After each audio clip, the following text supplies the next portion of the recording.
jizirishe, fanya kwetu, tufundishe, tujenge, tuelimishe, yale ambayo yamkini yamekuwa hatuna yakaingie sasa mapya, katika jina la Yesu tuwaomba wote tuseme amina.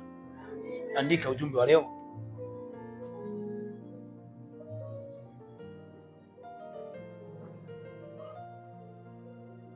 Andika ujumbe wa leo.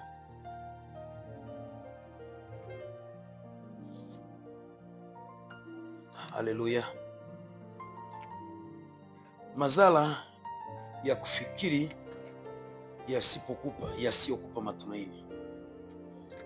Madhara ya kufikiri yasiyokupa matumaini. Madhara ya kufikiri yasiyokupa matumaini.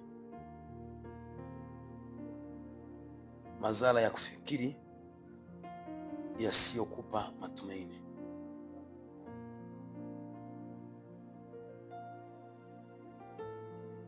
Mchawi, adui anaporusha shambulizi popote pale, lengo na dhumuni katika lile shambulizi, unapokuwa umelipa nafasi, malengo yake ni hayo, apande kitu kingine ndani ya fikira ya mtu, na baada ya muda hiyo fikira au ile mbegu aliyoiweka huota na kuzaa matunda mabaya badala ya mema. Maisha ya mtu, maendeleo ya mtu itabadilika kiroho, ya kimwili, ya kiafya, kwa sababu kuna nyakati zilipita bila kuzijua. Ibilisi alipanda mbegu mbaya na ikaanza kuzaa yale madhara. Haleluya. Angalia kitabu cha Wakorintho wa pili sura ya 12. Wakorintho wa pili sura ya 12. Nitasoma mstari wa 19 mpaka 20.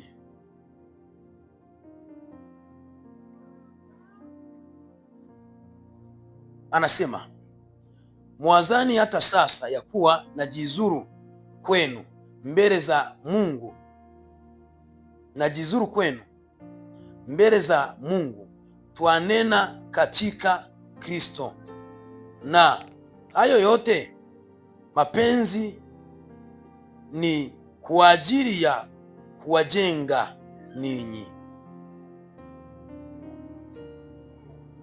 Hayo yote mapenzi ni kwa ajili ya kuwajenga ninyi.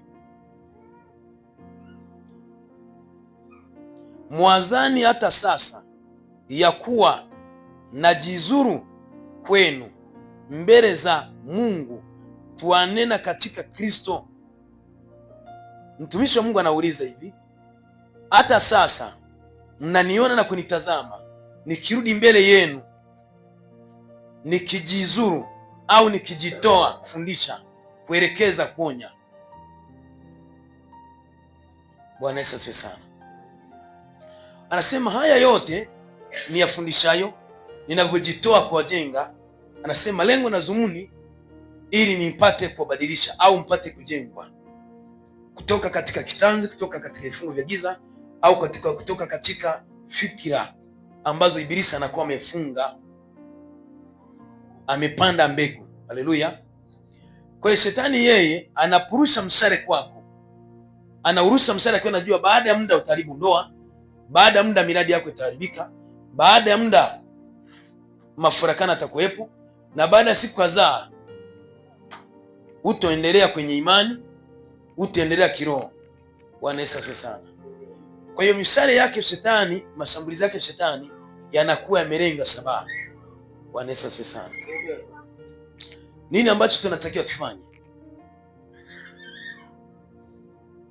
Tunachotakiwa kufanya, mara unapomwona mtumishi wa Mungu au roho wa Mungu analeta ufunuo tena na tena, maono tena na tena, kwa ajili ya mapito unayokuwa unapitia kaza wa kaza, lengo la Mungu anakuwa ametuma ule ujumbe ili apate kuwajenga ninyi. Kanisa linatakiwa lifike kwenye wakati lijengwe kiroho, wa Kristo wajengwe, waimarike. Kuna madhara mtu anapokuwa unaona umehifadhi jambo fulani kwenye moyo na limekaa muda. Bwana Yesu asifiwe sana. Kuna madhara yake, na hilo ndio lengo la Ibilisi, pepo mchafu. Tukimtupia jambo hili, tukimpitisha katika changamoto hizi, tukimpitisha katika mafarakano na magomvi, tukimkutanisha kwenye vita hii, basi atayatunza moyoni mwake, na yakikaa moyoni mwako yanakwenda kuzaa matunda mabaya, inakuwa imefanyika moja kwa moja ni mlango wa shetani pita, au mlango wa pepo wachafu wapite, wajenge, waweke vitu vyao ndani yako. Kuna madhara. Nini unatakiwa ufanye? Unatakiwa ujiepushe chochote ambacho unahisi ukiwa mahala fulani kinakuharibia uwepo. Ukiwa mahala fulani kinakuharibia starehe, kinakuharibia raha, kinakuharibia kurelax, kujisikia amani ipo. Kila unapofikiria hicho kitu, kila kinapokuja usoni mwako, kila unapokikumbuka, Bwana Yesu asifiwe sana, kila unapokiona, kila yani unaskani kwa namna fulani sauti zile, umekuwa ukiskani picha zile au ulichoambiwa. Sasa yale madhara yatazaa matunda baadaye, na inakuwa lile tukio lilotokea wewe unafahamu wewe mwenyewe lilitokea ili ukae unasikani hicho kitu kinarudi tena, ukae unakumbuka maneno ya mke wako, ukumbuke maneno ya dada yako, uyakumbuke yale maneno ya mchungaji aliyokuambia, ukumbuke yale mabaya aliyokutendea. Lengo na dhumuni ni mlango wa Ibilisi, ukae ukipita pale na umeshambuliwa na utateswa na utakaliwa namna siku zote. Kwa sababu gani? Ujui au hujajengwa kujua madhara yanayotokana na kule kukumbuka yasiyokupa matumaini. Bwana Yesu asifiwe sana. Nini ambacho unatakiwa ufanye? Unatakiwa jitahidi katika maisha yako uyakumbuke yale yanayoleta faraja, uyakumbuke yale yanayokujenga, uyakumbuke yale yanayosababisha upate uwepo wa Mungu. Bwana Yesu asifiwe sana. Lakini yale ambayo hayakujengi wala hayasababishi uwepo wa Mungu, moja kwa moja inakuwa ni pandikizi la shetani. Makofi kwa Yesu. Anasema maana nahisi, ninaogopa, ninadhani inawezekana nikawakuta ambavyo sivyo ambavyo nilivyowaacha, au nitakavyokuwa nataka niwakute. Bwana Yesu asifiwe sana. Nasema nikaonekana kwenu si kama vile mtakavyo, nisije nikakuta labda fitina na wivu na ghadhabu na ugomvi na masingizio masingizio na manongonezo na majivuno na ghasia. Makofi kwa Yesu. Wa mtu kawa kwa leo, mwezi huu, wiki mkawa kuna amani, kuna mahusiano mazuri, yako vizuri, lakini baada ya muda shetani ana uwezo wa kupanda jambo jingine. Lakini anasema lakini najizidi kwenu mara kwa mara kwa kufundisha, lengo na dhumuni ili mpate kujengwa. Piga kelele, sema ili tupate kujengwa. Kwa sauti sema ili tupate kujengwa. Kwa hiyo namna ya kumshinda Ibilisi asikuzoee au asikutumie au asikurudishe nyuma maendeleo yako au kukaa rohoni, jitahidi kuwa mbali kabisa na madhara yoyote ambayo unaweza kuwa unayafikiria mara kwa mara yasiyoweza kukuletea matumaini. Bwana Yesu asifiwe sana. Jambo lolote ambalo unapolifikiria na kulitendea au kuliwaza linasababisha upoteze matumaini, jiepushe na kitu cha namna jiepushe na jambo hilo. Ukitazama picha unapoteza, ukifikiria ile barua SMS unapoteza. Bwana Yesu asifiwe sana. Unasikia kabisa umetoka rohoni, furaha yako inahama, hata moyo wa ibada unapotea, moyo wa kutumika unapotea. Ni mlango wa shetani, wa pepo wachafu, wanakuwa wamefungua hiyo njia. Kila unapokwenda kuwa rohoni, unapokwenda kufanyika uko kimbe kipya, hayui vile, kwa sababu kuna jambo, kuna tukio huwa linajirudia tena na tena, na linasababisha mtu wa namna hiyo hawe ni mtu wa mwilini. Naongea na wale ambao wamejifunza masomo yangu ya kwanza kwamba mtu wa mwilini, pepo mchafu na kuwaza anakushinda, lakini mtu wa rohoni mara nyingi ugeuka. Wanapokulenga shabaha, wanapolenga kombora, wanapotuma mishale, wanashangaa wanayemlenga sio yeye. Wanapojaribisha kupata au kupati. Kwa sababu gani? Wewe masaa yote, muda wote, masaa 24 siku zote unakaa ni mtu wa rohoni. Na kuna sababu zinazomfanya mtu hawe mwilini: makwazo, changamoto, ripoti ulisikia. Naongea na mtu, matukio yaliyotokea nyuma, yaliyotokea jana, yatakayotokea. Unapokuwa unaendelea kuyawaza na kuyafikiria, yanasababisha kukutoa katika uwepo wa nani? Kuna madhara yake baadaye. Kwa hiyo ile jambo ninachoshauri au Biblia inafundisha kwamba tujitahidi sana kuwa makini na maisha ya namna hiyo au na mazingira namna hiyo, yanasababisha pepo mchafu akurudia tena, yanasababisha pia kutoka kwenye uwepo wa Mungu. Kuna madhara hapo baadaye. Angalia kitabu cha Mithali 23. Mithali 23.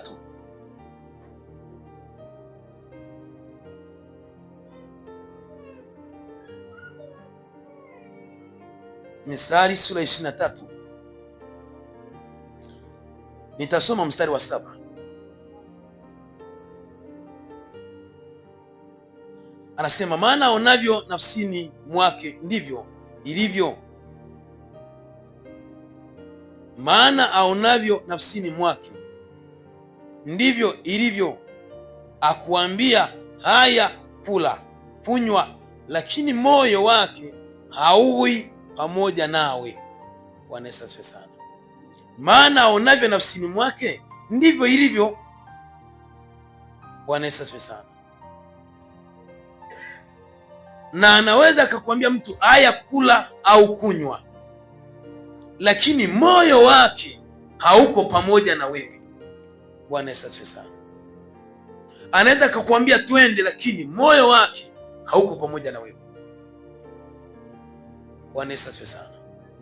Anaweza akakwambia tutumike pamoja, lakini kabisa ilivyo moyo wake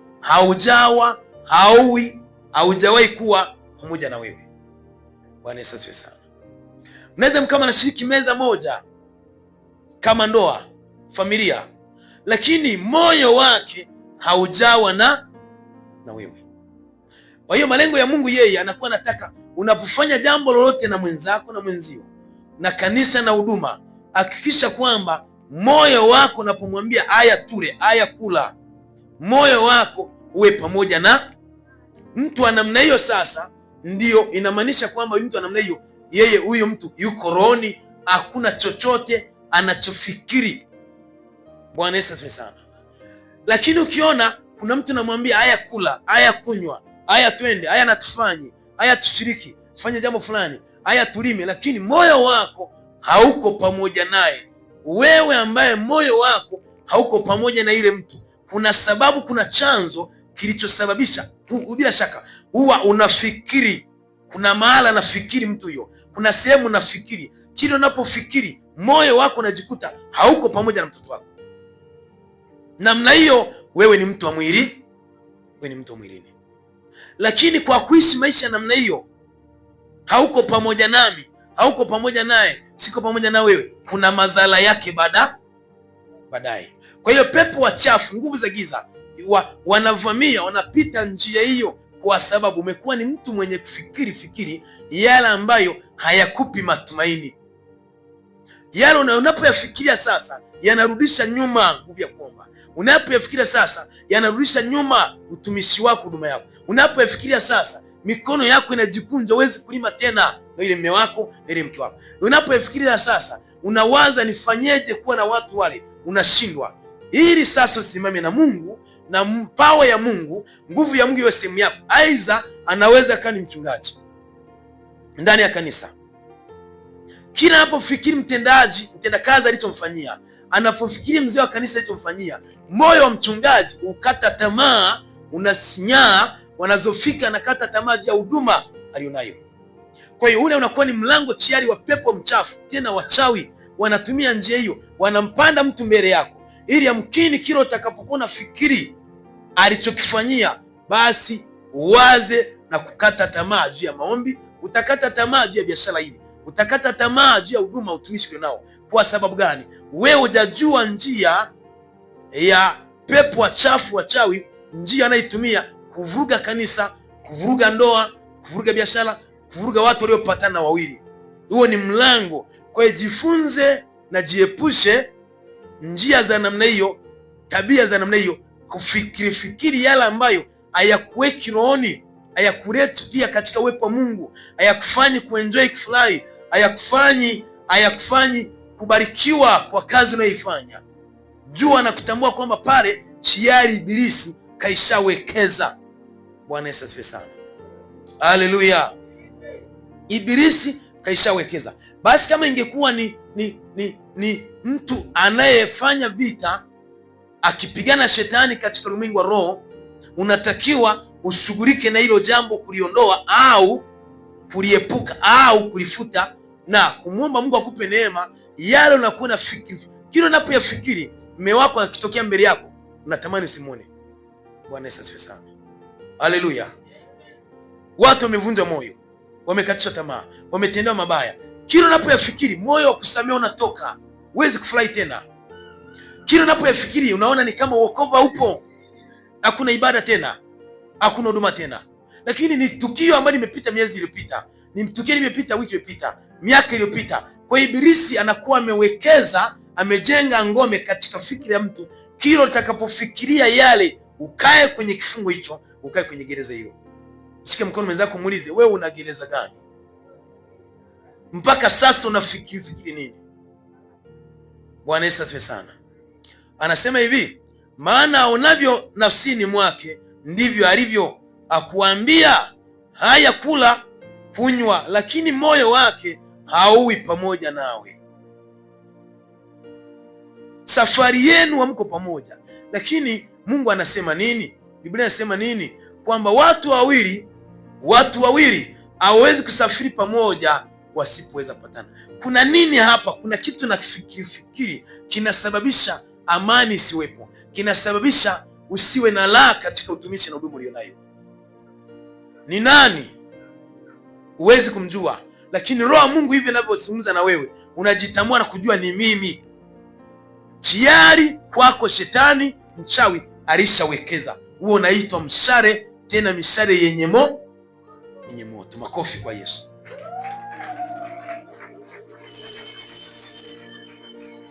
Yaani nikiwaza alichonifanyia, nikiwaza maneno yake, nikiwaza vituko vyake. Bwana Yesu asifiwe sana. Sasa kama hilo limepita na unataka uwe ni mtumishi wa Mungu wa kweli, unatakiwa yale uyafute kabisa. Usiendelee kufikiri yasiyokupa tumaini la kumtumikia Mungu, yasiyokupa moyo wa kuwa rohoni, yasiyokupa neema ya kusonga mbele. Bwana Yesu asifiwe sana. Ni mlango wa shetani ibilisi aivuruge ile ndoa, itakaa vile vile, hakuna majibu yako, kwa sababu kile unafikiria mume wako, kile unafikiria mke wako, kile unafikiria uzao watoto alichokufanyia, moja kwa moja unatamani wao sai na uzao watu wengine wote, na ulani nasema usiniambie watoto wa kike, usiniambie wanaume, usiniambie watoto wa kike wa kiume. Yani kumbe ni mmoja tu aliyefanya kitu hicho. Kwa hiyo kwa kufikiri hivyo unabaki kuwa ni mtu wa kunungunika, kama Waisraeli walivyonungunika na kulaumu, mwisho wakaangamia jangwa. Makofi kwa Yesu.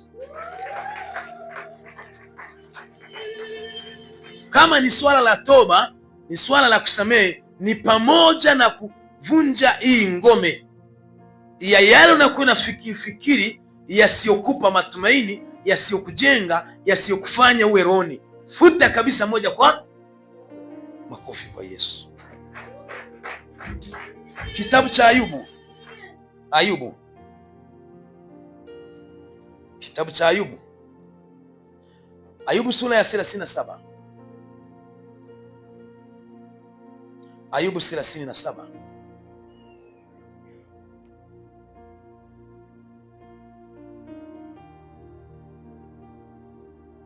Ayubu 30 ngapi nimesema? 37.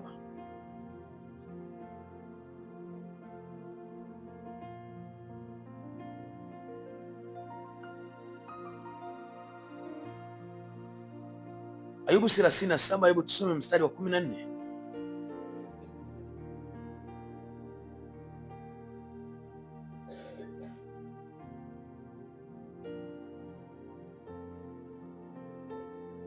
Ayubu 30 ngapi?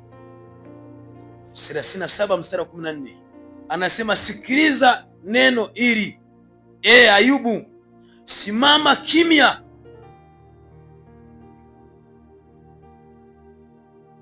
uzifikiri kazi za Mungu za ajabu. Sikiliza neno hili, Ayubu, simama kimya, uanze kuzifikiri kazi za Mungu za ajabu. Bwana Yesu asifiwe sana. Bwana Yesu asifiwe sana. Kwa hiyo Mungu anataka mchungaji, mshirika, mtendakazi, mama familia, baba familia, epuka yale ambayo matukio mabaya ndio unayofikiria kwenye biashara yako, matukio mabaya yaliyotukia kwenye msiba, matukio mabaya yaliyotukia kwenye ndoa.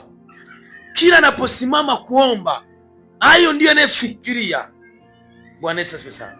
Kila utakaposimama kumwambia Mungu asante, Bwana asante umetenda kwangu, ule ukuta unakuja, naona kama Mungu hajatenda kwa sababu mimba ilitoka. Unaona kama Mungu hajatenda kwa sababu ulipata msiba wa mume.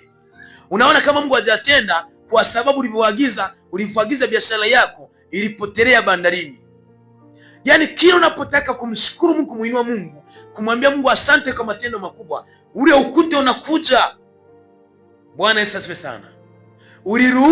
Unaruhusu sababu hiyo kumfanya Mungu kwamba hajafanya chochote. Haleluya. Kila anapojaribisha kufanya chochote, anakumbuka kama alivyowahi kutoa sadaka yake, lakini sadaka aliyoitoa nyakati hizo haikuzaa matunda. Kwa hiyo Ibilisi anatumia yale matukio mara kwa mara yanayowapata watu, yanayokupata wewe, ili kujenga ukuta, maombi yako yaweze kwenda, huduma yako iweze kujibiwa, na unachokifanya mbele za Mungu, Mungu ajibu. Kwa sababu gani? Kila wakati umekuwa ni vitu unavyoviweka mbele. Ukilala, ukiamka tu, ukiona unaona vitu hivyo, ukifikiri unafikiri vitu hivyo. Hauna chochote unachofikiri kicho chema Mungu alichokitenda. Unapotaka Mungu akujibu, Mungu akutendee, au Mungu akuone wa maana, roho ya Mungu, nguvu ya Mungu iwe juu yako, mtumishi wa Mungu, hakikisha unayaleta mbele yale matukio mazuri ambayo Mungu amewahi kukufanyia.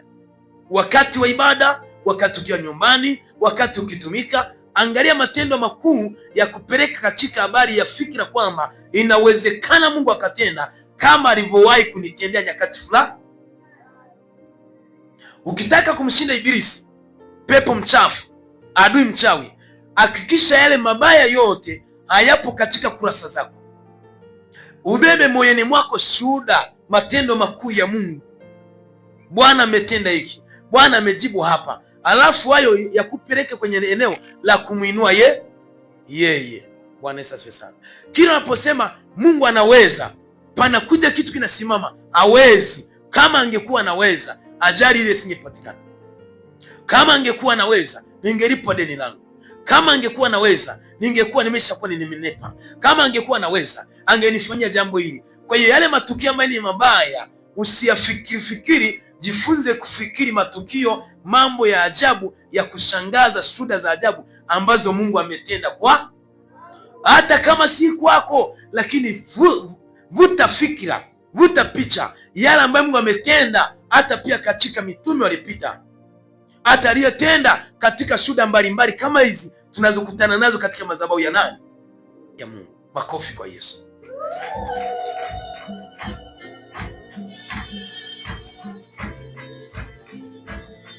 Katika jina la Yesu.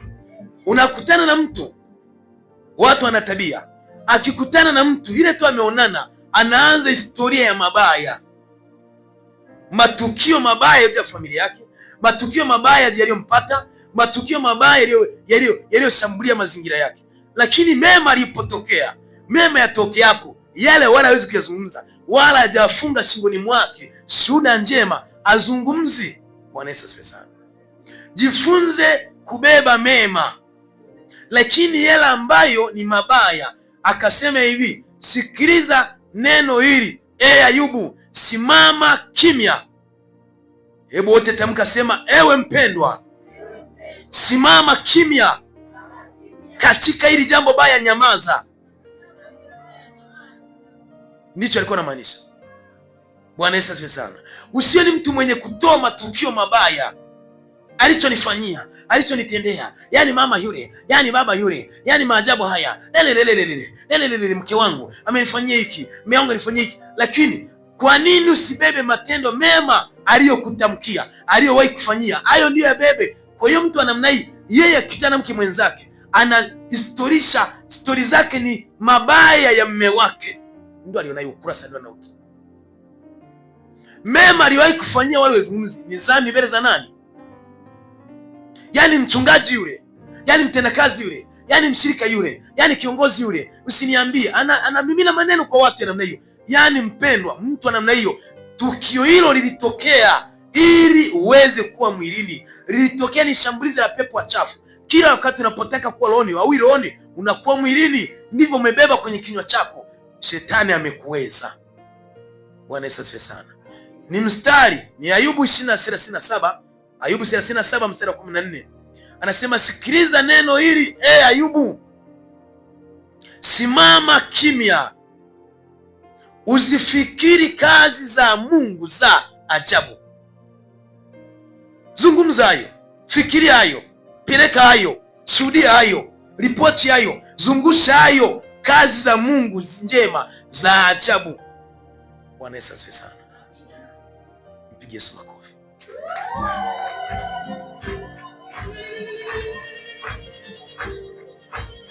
Makofi kwa Yesu tena.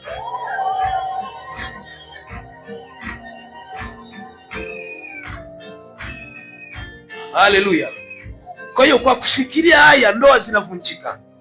Bwana Yesu asifiwe sana.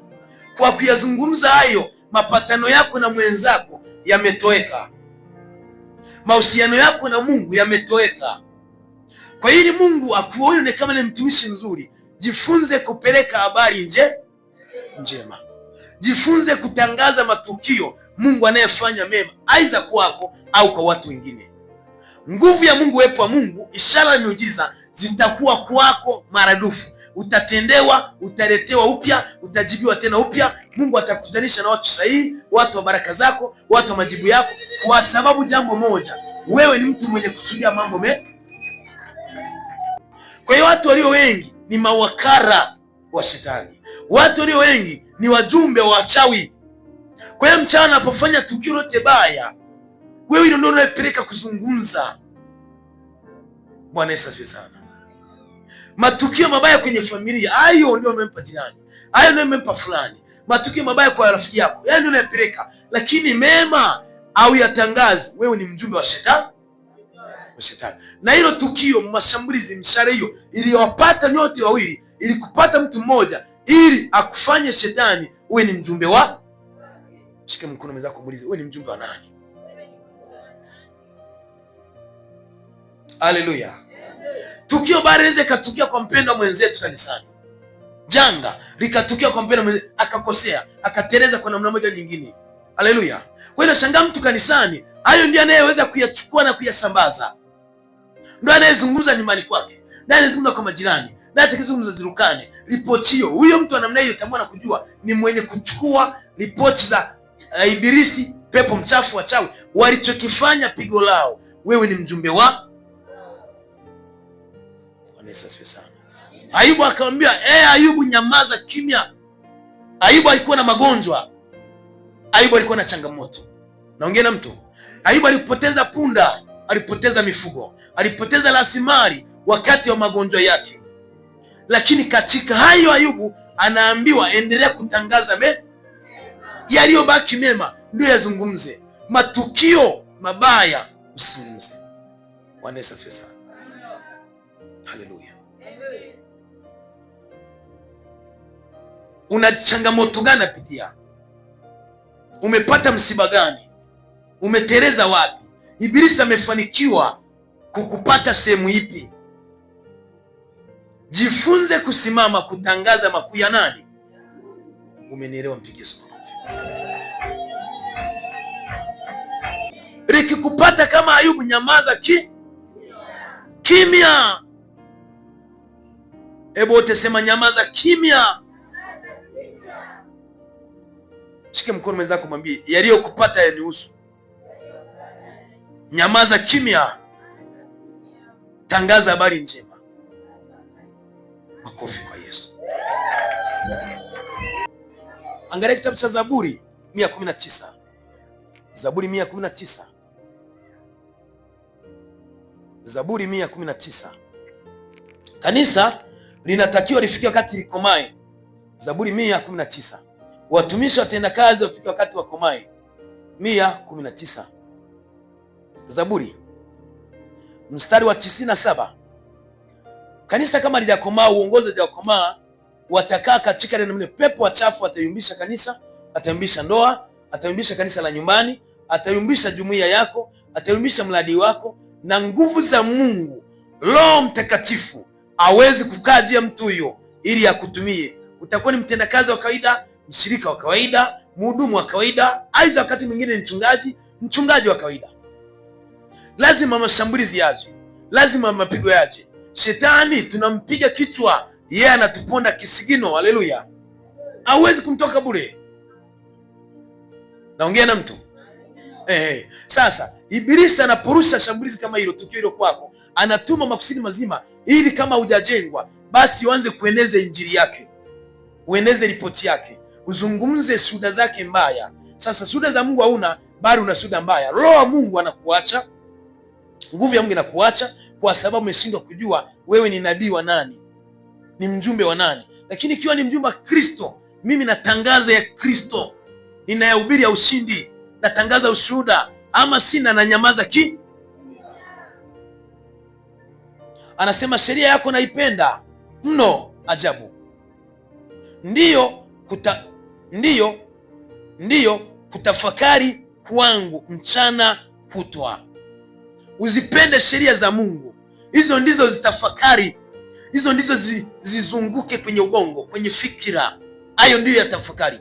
Lakini kwa sana tafakari misiba, unatafakari magomvi, unatafakari mafarakano, unatafakari kudhulumiwa, unatafakari kuibiwa, unatafakari kunyanganywa. Yaani akilini mwako utofanya chochote. Mabaya ndio ya tafakari yanazunguka. Utakosa muda wa kuomba, utakosa kuingia rohoni, utashindwa kwenye kanisa na nyumbani, utashindwa kusimama kama mchungaji, utashindwa kusoma ujumbe, wala kila unaposoma ujumbe unaletewa mabaya. Fafanuzi zake, fakari zake zinakuja ni mbaya sana. Kwa sababu gani? Hayo ndiyo nayo tafakari. Watu walio wengi ibadani napoingia hawajifunzi, hawaelewi, ila anakaa kanisani anawaza nyumbani. Anakaa kanisani anajifunza. Ukimuuliza umejifunza nini? Hajui kinachoendelea. Kwa sababu gani? Kuna vitu amebeba moyoni. Kuna mengi anayetafakari yaliyo nje na kile anachojifunza ibada. Bwana Yesu asifiwe sana. Yeye anatafakari kuachwa. Yeye anatafakari kufukuzwa. Yeye anatafakari kukimbizwa. Yeye anatafakari hasara. Yeye anatafakari kama Mungu amuone. Watu wanaingia kwenye nyumba za ibada kama walivyokuja kwenye ukumbi tu kwingine kutoka. Anatoka vile vile, anarudi vile vile. Bwana Yesu asifiwe sana. Kama hivi hapa watu wanashuhudia, na mshukuru Mungu. Mimi baada ya kubeba sadaka yangu, baada ya kuombewa, yaani hawezi kuchukua kitu cha kusema sasa nami nakwenda kufanya jambo hili. Anabaki vile vile. Kwa sababu gani? Yeye ana vitu ameweka moyoni bila ambavyo ni vya ujumbe wa shetani. Hebu wote tamka, sema kwa jina la Yesu. Yote nayafuta, ninayaondoa yasiyonipa matumaini, ninayaondoa. Sasa yale ambayo yakupi tumaini ya kushinda, yale ambayo yakupi tumaini ya kufanikiwa, yote yafuta. Ni mpango wa shetani. Mara unaposikia katika fikira zako kimekaa, kinazungumza, kinaongea. Bwana Yesu asifiwe sana. Alinikwaza, alinyosha kidole, alinitolea mfano, alinizungumzia mimi, alinisimamisha wazi wazi. Tayari ibilisi amesimamisha hicho kitu, ndicho nacho kitafakari. Utokaa rohoni, utokiingia kwenye uwepo, umebeba jina tu, kofia ya kiongozi, haufanyi chochote. Uwepo wa Mungu utakuacha. Kwa sababu gani? Wewe hayo ndio unayofikiri. Anasema nimeziweka sheria zako Mungu, na hizo ndizo nizifikirizo. Fikiria nifanye jambo gani la Mungu. Haleluya. Unaweza ukaletewa umbea, ukapewa uzushi, ukapewa ripoti, ikakunyang'anya uwepo wa Mungu, itakuharibia kabisa uwepo wa Mungu. Hiyo vitu siviweke. Ikiwezekana mtu mwingine mwambie usinipe habari za namna, au tayari kuna namna ya kuzuia. hakuna unaweza kaepuka. Zikishaingia hakikisha unaweka pembeni. Fikiria kazi ya Mungu, fikiria utumishi wa Mungu, fikiria Mungu anavyoweza, alivyowakomboa Israeli, alivyomvusha Nuhu, alivyomponya yule, alivyomponya mama yule. Hiyo ndio fikirie. Fikiria Mungu anavyoweza kubariki, anavyoweza kutia nguvu. Njia za Mungu ni nyingi, hii imeziba, naweza kufungua mlango mwingine. Mtu wa namna hiyo atajibiwa. Haleluya. Futa yale mabaya, anza kufikiri sheria za nani? Ni mstari wa 97. Anasema sheria yako naipenda mno ajabu. Ndiyo, anasema ndiyo kutafakari kwangu mchana kutwa. Mstari wa 98. Anasema maagizo yako unitia hekima kuliko adui zangu, kwa maana ninayo siku zote. Maagizo yako unitia hekima kuliko adui zangu. Bwana Yesu asifiwe sana. Kwa hiyo muda wa kufikiria adui ndio umemweka moyoni sana. Yaani adui umuondoe kwenye moyo wako, mweke nani? Mweke Mungu. Weka neno la Mungu, weka utumishi wake, weka maombi, weka harakati za nifanye nini kwa ajili ya kazi ya nani? Ya Mungu. Kwa hiyo matukio kama ya namna ile iliyokwisha kupita au iliyotokea jana, hata sasa ulionayo, yaondoe. Weka maagizo ya Mungu, weka watumishi wa Mungu, weka maombi, weka ushuhuda za Mungu, weka vitu ya namna. Lakini matukio ya adui au adui mbeba kwenye moyo anasababisha usisonge mbele. Bwana Yesu asifiwe sana. Ni 49 mstari. Nasema maagizo yako unitia hekima. Maagizo yako unitia hekima kuliko adui zangu. Hebu wote rudia maneno, nasema maagizo yako, shuhuda zako zinanitia hekima kuziweka moyoni mwangu kuliko maadui wangu. Makofi kwa Yesu.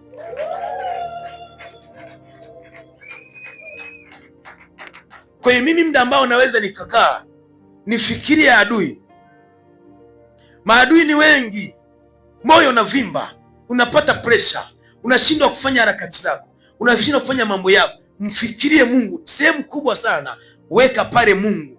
Mungu nitamfanyia hiki, Mungu akinifanyia hiki, Mungu atanisogeza hapa, Mungu aliyoifanya jambo hili, Mungu atanipigania, Mungu ndiye anayetenda, Mungu ndiye mlinzi wangu. Weka vitu hivyo kwenye moyo wako. Bwana Yesu asifiwe sana. Lakini kama ukimbeba adui ndio ukampa kipaumbele usiku na mchana, basi huyo adui anahusika sana sana kuzofisha. Hizo ndo zinaitwa ngome, misingi yao vinaitwa viti vya enzi, alama zao, maagano yao. Wanasema hatuwezi kumwacha, wala na huwezi kuacha. Kwa sababu gani? Kuna vitu wameviweka kwako. Muda wote unamfikiria adui kuliko kumfikiria Mungu. Unayawaza yale mabaya, mapigo yake, kuliko kuwaza matukio mema ya nani? Makofi kwa Yesu. Mstari wa 49. 99. Tulikuwa 98, tunakwenda 99 mstari. Anasema ninazo akili kuliko wakufunzi wote. Ninazo akili kuliko wakufunzi wote, maana shuhuda zako ndizo nizifikirizo.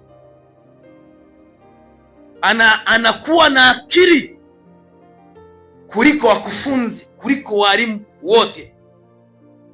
Anapata akili mtu, anapata ufahamu mtu, anapata kubarikiwa na kufanikiwa kwa sababu shuhuda zake Mungu ndizo azifikirizo. Bwana Yesu asifiwe sana. Haleluya. Akiwa mtu anatafakari hiki, fikira zake zinafikiria shuhuda za Mungu. Kama Mungu alivyovusha Waisraeli, na mimi atanivusha. Mtu wa namna hii anabarikiwa baadaye. Kama Mungu aliwafanyia wale vilema vipofu akapata kuona. Nami vile vile hizi shuhuda ndizo ninazozitazamia. Bwana Yesu asifiwe sana. Kama Mungu alimpigania Danieli, nami vile vile ananipigania. Kama alivyowahi kuniepusha, huyo Mungu ndiye atakayenisaidia kuniepusha tena.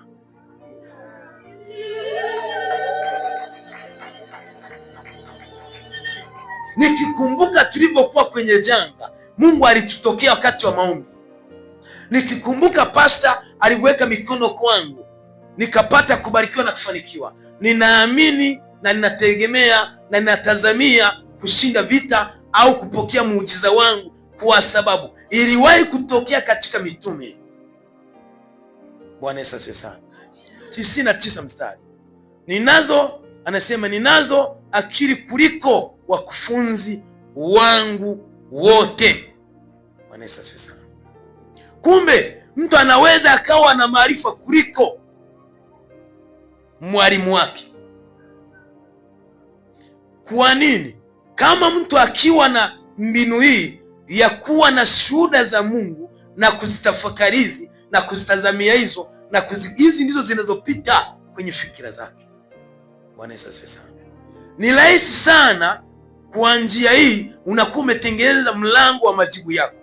Kwa njia hii uwepo wa Mungu, roho wa Mungu anakaa na huyo mtu na kumfanikisha mipango yake, kwa sababu yeye moyoni mwake ametunza shuhuda za Mungu kwamba Mungu anaweza. Mungu hajawahi shindwa. Mungu yuko upande wetu. Mungu yuko sehemu yangu.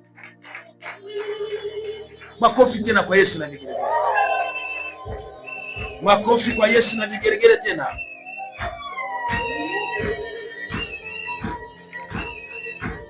Mstari unaofuata wa 100 anasema ninayo ufahamu kuliko wazee.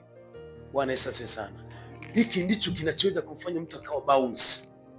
Hiki ndicho kinaweza kumfanya mtu akawa ana uwezo mkubwa mbele ya maadui wake.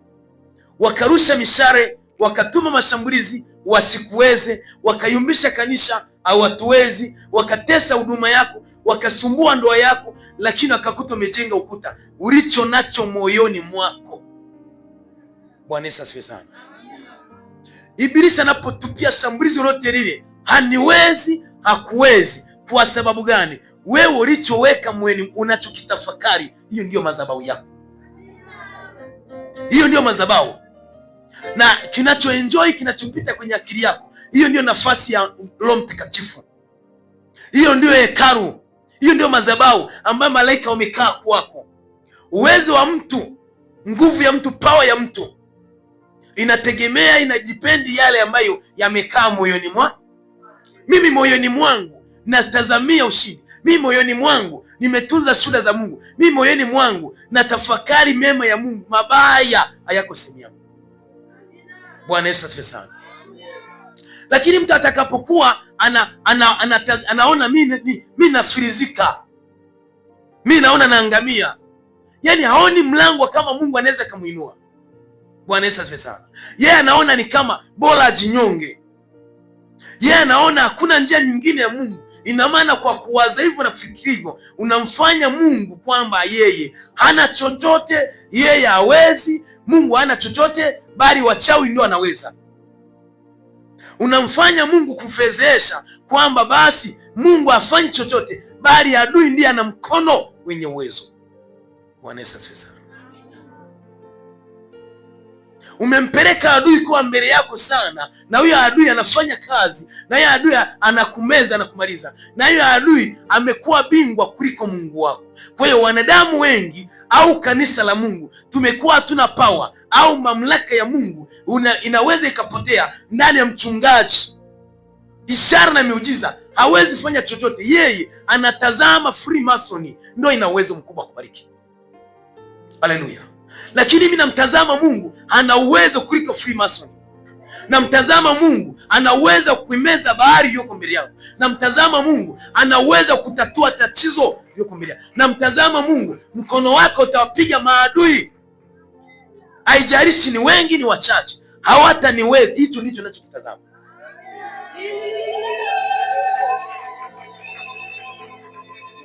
Ushindi wa mtu Uwezo wako ulionao, mamlaka ulionayo inazalishwa, inatokana na kile ambacho unakitazama ndani, unakiona ndani. Bwana Yesu asifiwe sana. Yaani kile unapoamka hivi nalione, siwezi kuinuka tena, siwezi kupata mtaji tena, hayo tukio lile kupata limekupata ili yakae umo kwenye moyo wako. Yasa napo yarusi yale ambaye hawezi kupa matumaini, yanakurudisha, utaendelea kurudi nyuma. Hayo ni mapando, hiyo ni mbegu umeipanda. Hakikisha hizo mbegu unazing'oa, unapanda mbegu nyingi.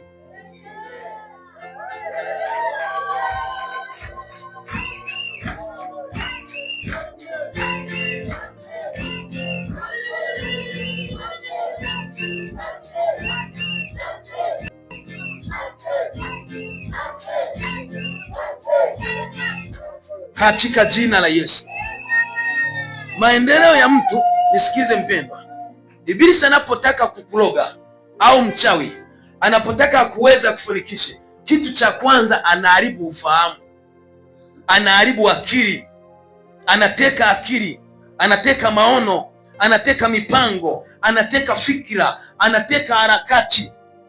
Mara akishakamata vitu hivyo, hauna mbinu tena, hauna harakati tena, unaanza kuona siwezi, na kweli hautoweza, kwa sababu amekamata maono yako, amekamata fikira zako, akili, ubunifu.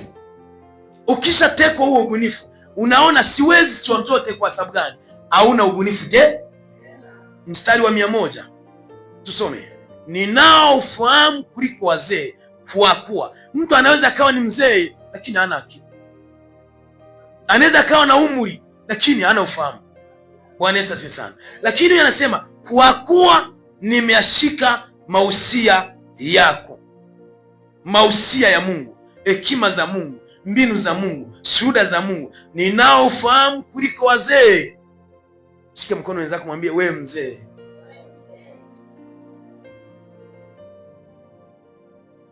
Kwa hiyo mtu anaweza akawa na umri wa miaka imeendelea, mtu anaweza akawa amepita hii biashara, huyo mtu anaweza akawa amesha hudumu. Mtu anakuambia hivi, huduma ni ngumu sana, wokovu ni mgumu sana, safari ya wokovu ni hautoiweza. Mimi ndo nayekwambia jambo ile liwezekani. Ana umri kwenye kanisa hilo, ana umri katika utendaji, ana umri katika utungaji, lakini mimi nikaja nyuma.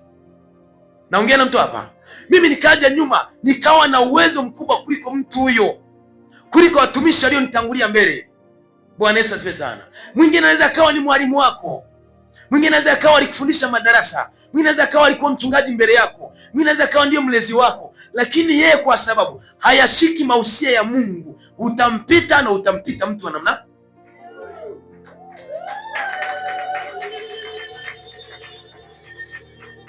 Bwana Yesu asifiwe sana. Kwa hiyo kinachomfanya mtu awe na maendeleo, kinachomfanya mtu awe na power ya kiroho, awe na nguvu ya Mungu, awe na ulinzi na kinga, ni yale mausia nani? Maarifa uliopewa na elimu ulionayo na ufahamu uliopewa na ukaufanyia kazi. Hayo tu. Lakini habari nimemtangulia mbele. Tumeanza kanisa, tuko pamoja. Si anitangulia mbele, nilikuwa wa kwanza, mimi ni mwangalizi, mimi ni mwalimu, mimi ni kasisi, mimi ni papa, mimi ni aisaidi chocho. Mstari wa 100 anasema ninayofahamu kuliko wazee.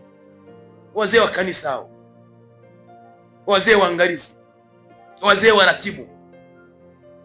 Kwa hiyo mtu anaweza akawa ni kiongoza kanisa la nyumbani, lakini ukawa na maarifa ukamzidi. Bwana Yesu asifiwe sana. Unaweza kaweka mikono wote wawili watatu wakarushia, nenda kwenye ajira, nenda kwenye kazi, mshahara ni mmoja, au pia mtu anaweza kana kuzidi mshahara, lakini kwa maarifa na ufahamu wa Mungu ulionao ukamzidi mafanikio. Kwa hiyo kinachomata hapa ni mausia nani? Makofi kwa Yesu. Katika jina la Yesu. Ninaomba unisikilize vizuri. Wanaweza hata kafika wakati wa kujitoa sadaka zao.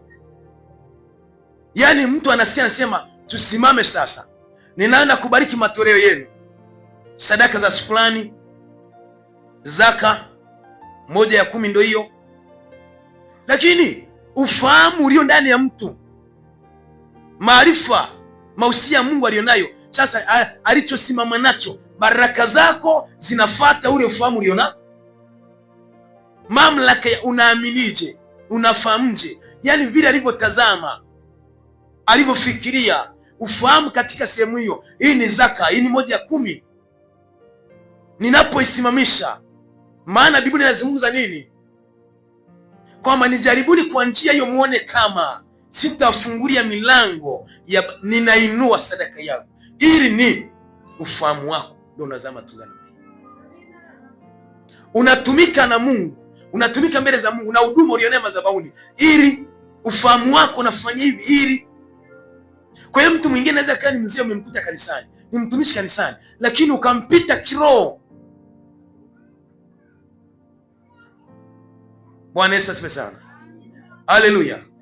Mtu mwingine anaweza kangoja mkono, akisimama umwekee mkono, lakini wewe uko mahali ulipo huko wakati wa baraka za asubuhi, wakati mtumishi wa Mungu anatamka kitu, ukashangaa, unajibu, unapokea, unabarikiwa, unapata mtaji, unafanikiwa toka sehemu nyingine kwenda sehemu nyingine. Lakini jamani, mzee yuko pale vile vile. Wachao wanaendelea kutesa, watakusumbua maadui. Kwa sababu gani? Yale unayatafakari, yale mausia ya Mungu uliyaweka moyoni. Kwa hiyo tunatakiwa uyatafakari yale yanayoweza kukuletea matumaini, yanaweza kuzaa matunda mazuri, yanaweza kutoa sehemu fulani yakakuamua. Lakini ukikaa nafsi yako imefungwa. Kwa hiyo mchawi yeye anachokifanya cha kwanza, adui anafunga fikira, anafunga ufahamu, anafunga mausia ya Mungu, usitembee nayo. Ni mstari wa 100. Ninao ufahamu kuliko wazee, kwa kuwa nimeyashika mausia yako. Makofi kwa Yesu. Kitabu cha Ayubu 42. Ayubu 42. Mshike mkono mwenzako, mwambie kumbe unajichelewesha mwenyewe. Ayubu 42. Kwa hiyo umri kuwa kanisani, muda wa kuwa kwenye uchungaji muda mrefu sio sababu. Hiyo sio sababu. Au kupewa cheo cha kanisani sio sababu. Kipewa cheo tu sio sababu. Kwa hiyo kinachotakiwa hapa ni namna mtu anavyozitafakari au anavyochukua mausia nani? Ya Mungu. Ayubu 42. Ayubu 42. Mstari wa 10. Ayubu 42 mstari wa 10. Ayubu 42 mstari wa 10 ninasoma. Bila shaka utakuwa umeshapata na wewe. Kisha Bwana akaugeuza uteka wa Ayubu hapo alipowaombea rafiki zake. Kisha Bwana akaugeuza uteka wa Ayubu hapo alipowaombea rafiki zake. Bwana naye akampa Ayubu mara 2 kuliko hayo aliyokuwa nayo kwanza. Kisha Bwana akaugeuza uteka wa Ayubu alipowaombea rafiki zake. Bwana Yesu asifiwe sana. Bwana Yesu asifiwe sana. Akamwongezea mara 2 kuliko alivyokuwa hapo kwanza. Bwana Yesu asifiwe sana.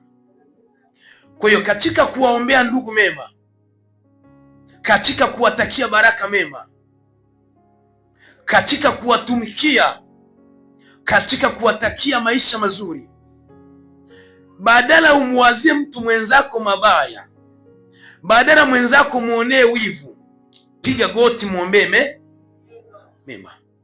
Badala ya kwamba ukae kitako na kumsengenya, badala ya kuwa adui wa huduma yake. Yaani muda ambao unakaa kufikiria nifanye nini arudi nyuma, nifanyeje ili aweze kuonekana na madoadoa, nifanyeje aweze tena ripoti hii, tena habari hii, tena matukio yaliyompata.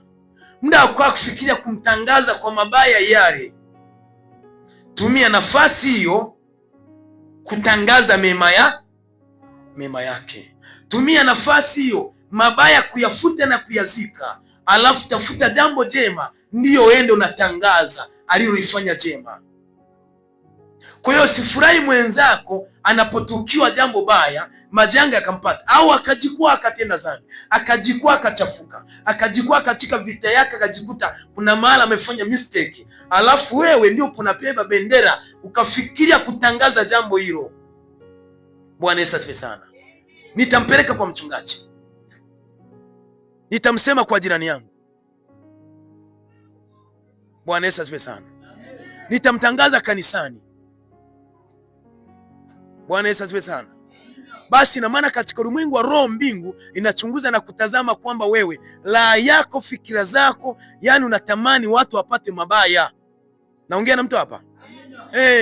Alipoibiwa umefurahi, alipopoteza umefurahi, alipodhulumiwa umefurahi, alipopata kesi umefurahi, umefanya sherehe. Bwana Yesu asifiwe sana.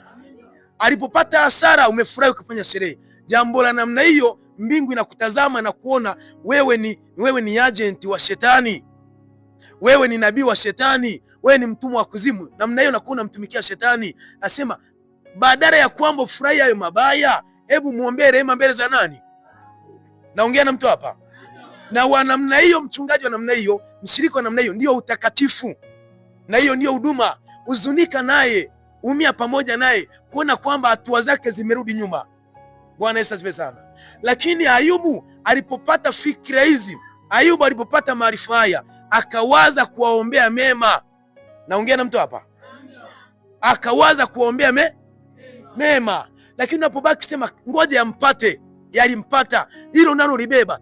Fulani umeyapata habari zake, umepata tuma zake, umepata uchafu wake. Yaani hiyo ndo nashindwa nazunguka naye. Mpendo, nikupe siri moja. Hayo yanavua vazi la kiroho, yanakuondolea kibali mbele za nani? Mbele za Mungu. Haupati kibali hata ukiomba ukisema Roho Mtakatifu shuka, hata ukisema katika jina la Yesu, hapatokei chochote. Jifunze kutafakari mema na kuyataka mema na kuzungumza mema. Anasema lakini Ayubu mara alipoanza kuwaombea ndugu zake, akaombea jirani zake, marafiki zake, akaombea mema, mara hiyo ndipo Mungu akaachilia baraka, akageuza mateka yake.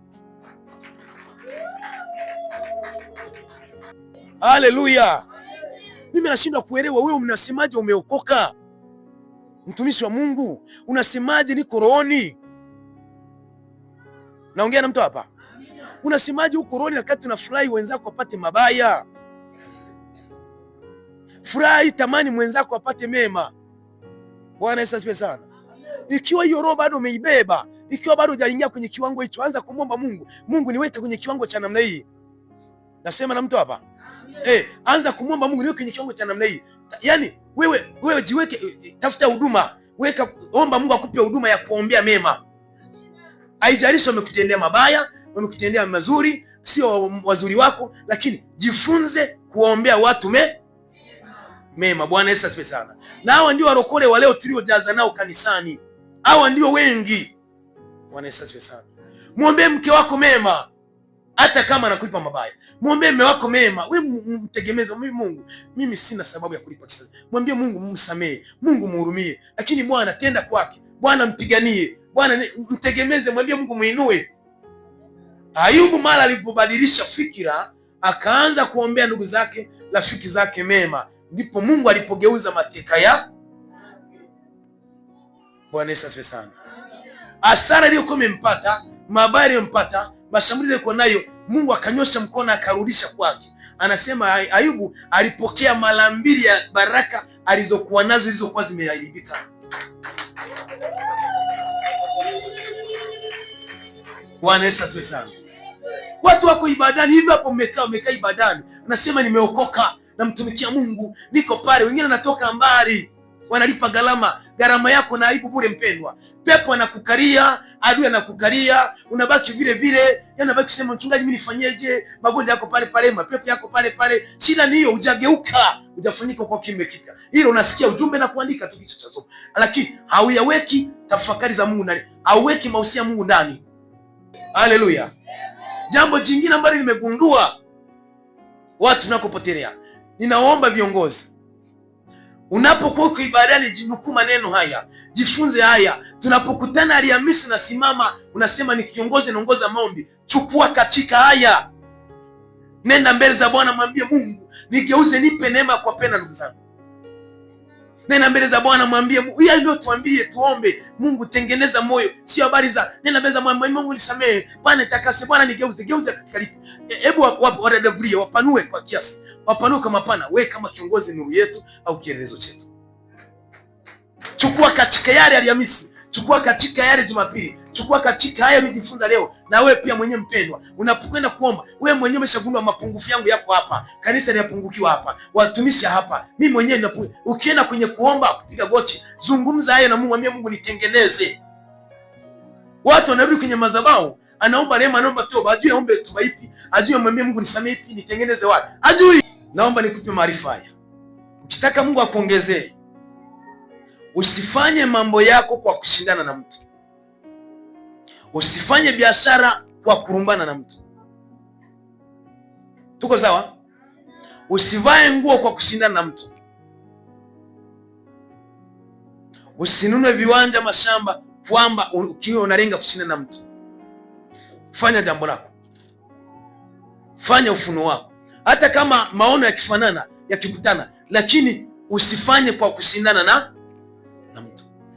Ukiruhusu hiyo roho unashindana na mtu, ngoja nione, ngoja nipate, roho wa Mungu anakuacha. Vita yako ni vita yako, mbele unakokwenda simba dubu watakulalua. Bwana Yesu asifiwe sana. Usiendeshe huduma ya Mungu, usiongoze maombi kwa kushindana na mtu, usiimbe kwaya kwa kushindana na mtu. Fanya kwa kumtumikia Mungu. Usihubiri Injili, usitwae madhabahu, usitwae ibada kwa kushindana na mtu. Bwana Yesu asifiwe sana. Kanisa na nyumbani imepakana na kwako. Huyu anasimama pale na huyu hapa, huyu amepata mgeni, huyu hajapata. Tuko sawa? Tuna maendeleo tofauti.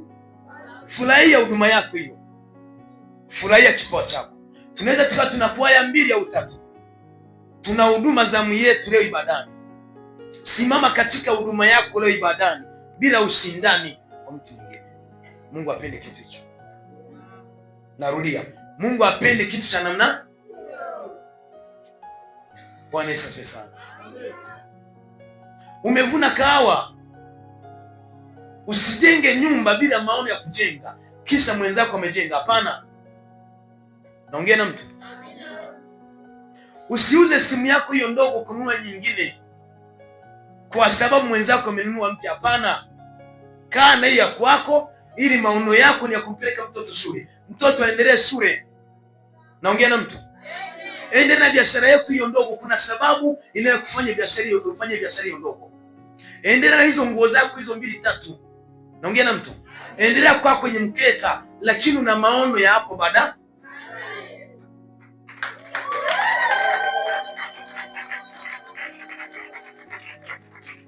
Acha kukutumia, utajikuta umebaki wewe mwenyewe kwa sababu kisa nini? Umekwenda nje na uwepo nani?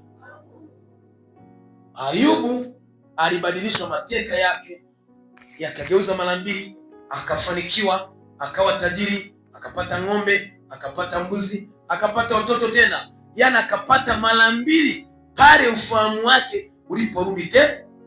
Huyo Ayubu ndiye aliambiwa hivi, nyamaza kimya, zitafakari kazi za Mungu za ajabu, shida za Mungu za. Akanyamaza hiyo. Nakupa maarifa ya kwetu sisi ambao tunasema Bwana nipe, Bwana nitumie, naomba nguvu ya Mungu, naomba upako wako Mungu, Bwana nitumie, naomba ishara, ninaomba miujiza. Unaposimama kama mchungaji katika kituo chako, jirinde sana, usifanye vita na mwenzako, usimuonee, usimchongee mabaya. Hata ikitokea kuna namna alivyojikwaa, muombee mema, tangaza mema, usitangaze mabaya. Nguvu ya Mungu mara kwa mara inatuacha wachungaji kwa sababu tuna vita kati ya mchungaji na ndani yako unafanya kitu kwa sababu ya ushindani.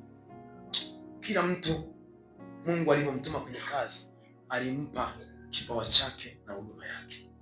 Wengine walimu, wengine manabii. Bwana Yesu asifiwe sana. Wengine watafsiri wa lugha, wengine wa miujiza, wengine wa uponyaji, wengine wa ishara, Bwana Yesu asifiwe sana. Haleluya. Na sisi vile vile katika utendaji wetu wa huko chini wa kawaida, utendakazi wangu, washirika wangu, usifanye chochote kwa vita. Fanya unachofanya kwa moyo yako mwenyewe, kile ambacho umemuomba Mungu, na Mungu amekupa uwezo namna ile. Mbuzi inakula korefu wa kamba. Makofi kwa Yesu. Haleluya. Muda wangu sio rafiki na kuchukua kwa haraka sana ili usitoke bure kwenye ibada ya leo, maana tumekuwa na mambo mengi, ili usitoke bure. Na yawezekana hivi nafundisha ndizo ibada tunakwenda kuachana tukielekea semina. Bwana Yesu asifiwe sana. Haleluya. Mshike mkono mwenzako, mwambie yatunze hayo moyoni mwako. Yatunze hayo moyoni mwako. Aha. Kisha Bwana akaugeuza uteka wa Ayubu hapo alipowaombea rafiki zake. Bwana naye akampa Ayubu mara 2 kuliko hayo aliyokuwa nayo kwanza. Mstari wa 11 anasema, ndipo wakamwendea nduguze wote, waume kwa wake, nao wote waliojuana naye hapo zamani. Wakamwendea kufanya nini? Wapate chakula pale, wapate kuombewa pale, wapate ishara pale, wapate muujiza pale, wapate pale riziki, wapate hizi, kuwezekana hata kukopa. Bwana Yesu asifiwe sana. Sasa Mungu akamgeuza, akamweka juu yao. Mungu akambadilisha, akamtumia. Na vile Mungu ili akutumie na wewe, epukana na vitu ambavyo vinaweza visikusababishie kuingia kwenye uwepo wa nani. Epuka na vitu hivyo. Mimi nafundisha na kuachia. Unapoelewa mausio kaweka moyoni, utakuwa ni mtu mkubwa kuliko mzali kutangulia mbele. Anasema wakala chakula pamoja naye katika nyumba yake, nao wakamlilia na kumtunza. Nao wakamlilia na kumtunza moyo katika habari za uovu wote Bwana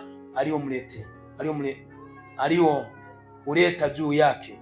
Kila mtu akampa kipande cha fedha na pete ya dhahabu kila mmoja. Bwana Yesu asifiwe sana.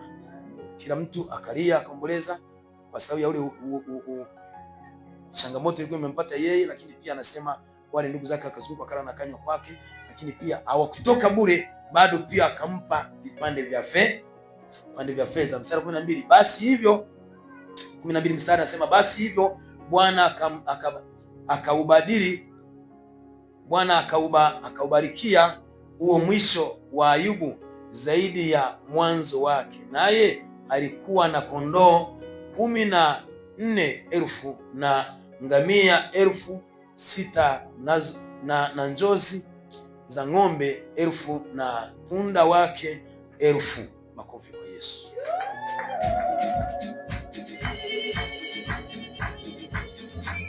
Makofi kwa Yesu.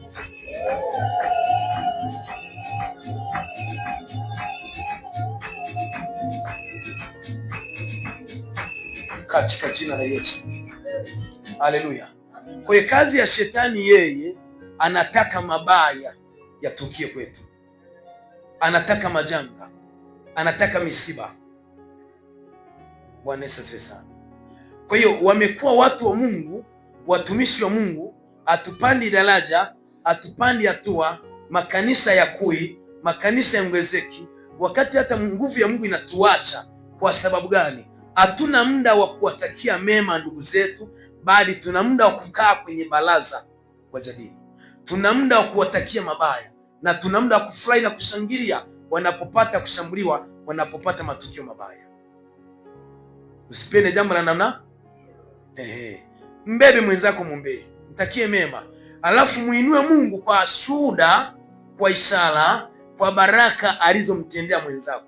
Ukimwambia Mungu, asante umeponya yule mtu, asante umeinua watu wako, asante umepata usafiri, asante wamejenga, asante umewaponya, asante umeokoa, asante umeongeza kanisa namba 2, umeongeza kanisa namba 3, asante kwa ongezeko hili, asante Mungu naye asimamisha watendakazi wale wa kanisa namba 6. Bwana Yesu asifiwe sana. Haleluya. Asante wewe Mungu unayempa mtoto yule.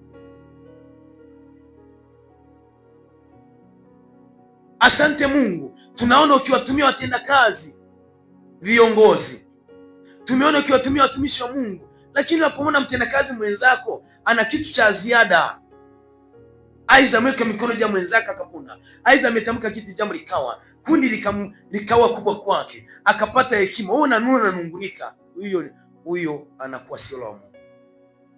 Bwana Yesu asifiwe sana. Tumia nafasi hiyo kumwambia Mungu asante, wewe unayemtumia dada yule, mama yule. Bwana Yesu asifiwe sana. Haleluya. Asante, wewe ni mchungaji. Tumia nafasi kumwambia mwenzako, Mungu asante, umemtumia mchungaji fulani kwenye ule mtaa, kwenye ule mji, kwenye ile wilaya, kwenye ile kata. Asante unayemtumia mzee yule. Naongea na mtu hapa. Tumia na Mungu akikutazama, unamuinua yeye kwa yale aliyotenda kwa rafiki zako, kwa jirani yako. Hiki ndiyo njia na plani na ndio mlango uliomuinua mtumishi wa Mungu nani? Ayubu. Hapa ndiyo njia moja Ibilisi amefunga watu, maono yetu, mipango yetu imefeli, hata afya, hata huduma, vituo vimekuwa vizito, hakuna kinachoendelea. Kwa sababu gani? Watu wa Mungu atupiti katika mfumo na maarifa ya kimungu. Bwana Yesu asifiwe sana. Atokee mtu mmoja hapa anunue pikipiki, anunue gari, ajenge nyumba, afungue duka kubwa, alafu asimame kusudia, utaona watu wanakunja uso wao. Kisa ni nini? Kwa nini yeye amepata kwenye msimu? Kwa nini yeye amejenga, mimi sijajenga? Kwa nini yeye ana mimi mbona tafuta kama yeye? Mimi sasa njia ya kufanikiwa, simama mwambie Mungu asante, umefanya kwa dada yule, kwa mama yule. Jina lako litukuzwe. Bwana Yesu asifiwe sana. Jina lako lijulikane kupitia ishara ile, muujiza ule. Lakini naposimama ukawa kinyume na kilichofanywa na Mungu, vita hiyo haumwadui yule mtu, ndugu yako, rafiki yako, haumwadui mtendakazi yule, bali unafanya vita, unapigana na nani? Mshike mkono mwenzako, mwambie haupigani na mimi, unapigana na Mungu. Maendeleo haya, hatua nilionayo, huduma nilionayo, nimetumwa na Mungu, nimepewa na Mungu. Kwa hiyo katika hali ya kupigana na hivyo, unajikuta mambo yako yamepigwa na wewe. Jifunze mfumo huu wa Ayubu. Ayubu aliwaombea rafiki zake. Shika mkono mwenzako, muulize rafiki yako ni nani? Na wewe mwambie niko hapa. Makofi kwa Yesu.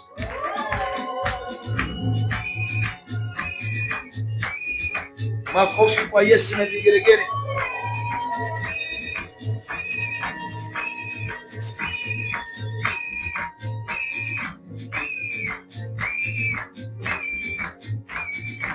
Katika jina la Yesu.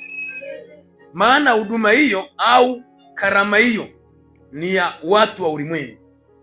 Karama hiyo, tabia hiyo ni ya Shetani. Shetani ndiye hataki tusudie mambo ya Mungu. Shetani ndiye hataki tusimame. Shetani ndiye hataki tujenge. Shetani ndiye hataki watu waokoke. Shetani ndiye hataki watu wamtukuze Kristo. Shetani ndiye hataki watu wasimame. Shetani ndiye hataki makanisa ya nyumbani tuongezeke. Shetani ndiye hataki kanisa la Kristo liwe na maono na maendeleo. Shetani ndiye hataki kusikia ishara za Mungu. Shetani ndiye hataki watu kusikia wamepona. Mshike mkono mwenzako, muulize, mtumishi wa Mungu, wewe uko upande gani? Upande wa Shetani au wa Mungu? Nauliza, uko upande gani? Walio upande wa Shetani uko mkono juu. Walio upande wa Shetani uko mkono juu.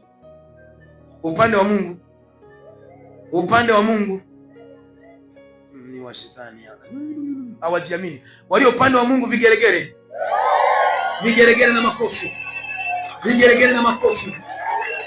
Simama tu kwa makofi na vigelegele. Simama juu kama ni mtu wa Mungu. Vigeregere kwa Yesu.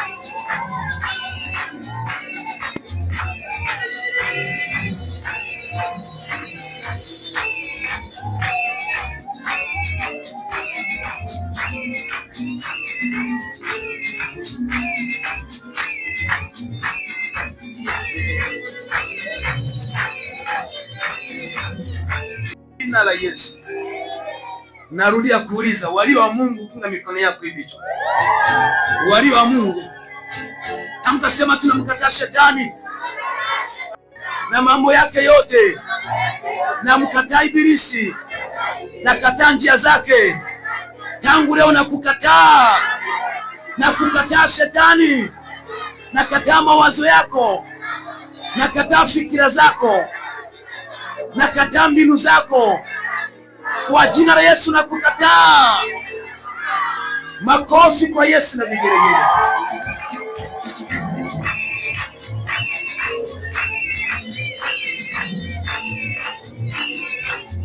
Katika jua haya umateka wako nageuka.